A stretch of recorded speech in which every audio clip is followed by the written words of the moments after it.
Audio clip number 29۔ اس میں آپ انشاءاللہ قرآن پاک کی سورہ بقرہ کی آیت نمبر 84 سے لے کر 86 تک کی تلاوت، ترجمہ اور تفسیر صراط الجنان سنیں گے۔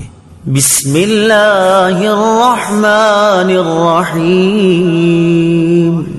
ترجمہ: اللہ کے نام سے شروع جو نہایت مہربان رحمت والا ہے۔ وَإِذْ أَخَذْنَا مِيثَاقَكُمْ لَا تَسْفِكُونَ دِمَاءَكُمْ وَلَا تُخْرِجُونَ أَنفُسَكُمْ مِنْ دِيَارِكُمْ ثُمَّ أَقْرَرْتُمْ وَأَنْتُمْ تَشْهَدُونَ۔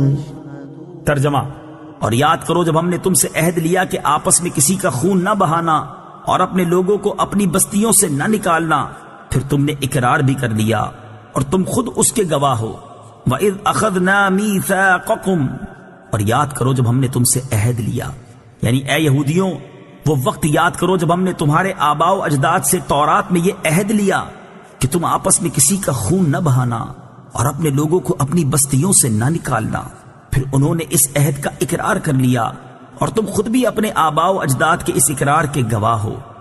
ثم أنتم هؤلاء تقتلون أنفسكم وتخرجون فريقا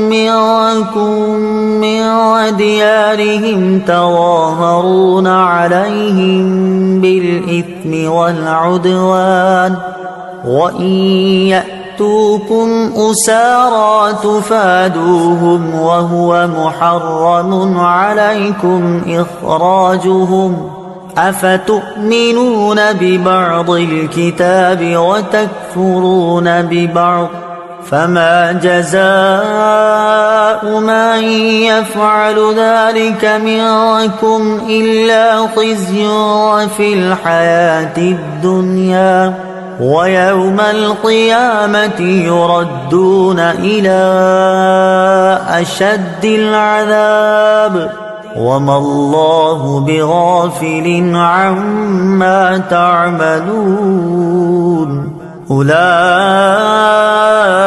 الذين اشتروا الحياة الدنيا بالآخرة فلا يخفف عنهم العذاب ولا هم ينصرون۔ ترجمہ: پھر یہ تم ہی ہو جو اپنے لوگوں کو قتل بھی کرنے لگے اور اپنے میں سے ایک گروہ کو ان کے وطن سے بھی نکالنے لگے۔ تم ان کے خلاف گناہ اور زیادتی کے کاموں میں مدد بھی کرتے ہو، اور اگر وہی قیدی ہو کر تمہارے پاس آئے تو معاوضہ دے کر انہیں چھڑا لیتے ہو، حالانکہ تمہارے اوپر تو ان کا نکالنا ہی حرام ہے۔ تو کیا تم اللہ کے بعض احکامات کو مانتے ہو اور بعض سے انکار کرتے ہو؟ تو جو تم میں ایسا کرے اس کا بدلہ دنیاوی زندگی میں ذلت و رسوائی کے سوا اور کیا ہے، اور قیامت کے دن انہیں شدید ترین عذاب کی طرف لوٹایا جائے گا۔ اور اللہ تمہارے اعمال سے بے خبر نہیں۔ یہی وہ لوگ ہیں جنہوں نے آخرت کے بدلے دنیا کی زندگی خرید لی، تو ان سے نہ تو عذاب ہلکا کیا جائے گا اور نہ ہی ان کی مدد کی جائے گی۔ ثم انتم ہؤلاء، پھر یہ جو تم ہو، تفسیر صراط الجنان میں ہے۔ اس آیت میں حضور پرنور صلی اللہ تعالی علیہ وسلم کے مقدس زمانے میں موجود یہودیوں کے عجیب و غریب طرز عمل کا بیان ہے۔ افتؤمنون ببعض الکتاب، کیا کتاب کے کچھ حصے پر ایمان رکھتے ہو؟ تفسیر صراط الجنان میں ہے بنی اسرائیل کا عملی ایمان ناقص تھا کہ کچھ حصے پر عمل کرتے تھے اور کچھ پر نہیں۔ اس پر فرمایا گیا کہ کیا تم کتاب کے کچھ حصے پر ایمان رکھتے ہو اور کچھ سے انکار کرتے ہو؟ اس آیت سے معلوم ہوا کہ شریعت کے تمام احکام پر ایمان رکھنا ضروری ہے اور تمام ضروری احکام پر عمل کرنا بھی ضروری ہے۔ کوئی شخص کسی وقت بھی شریعت کی پابندی سے آزاد نہیں ہو سکتا، اور خود کو طریقت کا نام لے کر یا کسی بھی طریقے سے شریعت سے آزاد کہنے والے کافر ہیں۔ اس کی تفصیل جاننے کے لیے فتاوی رضویہ کی 21ویں جلد میں موجود اعلیٰ حضرت رحمۃ اللہ تعالی علیہ کی کتاب مقال العرفاء باعزاز شرع و علماء، علماء اور شریعت کی عظمت پر اہل معرفت کا کلام کا مطالعہ فرمائیں۔ یاد رہے کہ عظمت توحید کو ماننا لیکن عظمت رسالت سے انکار کرنا بھی اسی زمرے میں آتا ہے کہ کیا تم کتاب کے کچھ حصے کو مانتے ہو اور کچھ حصے کا انکار کرتے ہو۔ خزی فی الحیات الدنیا، دنیا کی زندگی میں رسوائی۔ تفسیر صراط الجنان میں ہے بنی اسرائیل کی دنیا میں تو یہ رسوائی ہوئی کہ بنی قریظہ 3 ہجری میں مارے گئے اور بنی نذیر اس سے پہلے ہی جلا وطن کر دیے گئے۔ اس سے معلوم ہوا کہ کسی کی طرفداری میں دین کی مخالفت کرنا اخروی عذاب کے علاوہ دنیا میں بھی ذلت و رسوائی کا باعث ہوتا ہے۔ دنیا کے بڑے بڑے معاملات کو اس آیت کے تحت دیکھا جا سکتا ہے۔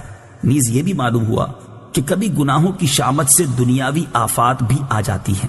وَمَا اللَّهُ بِغَافِلٍ، اور اللہ غافل نہیں۔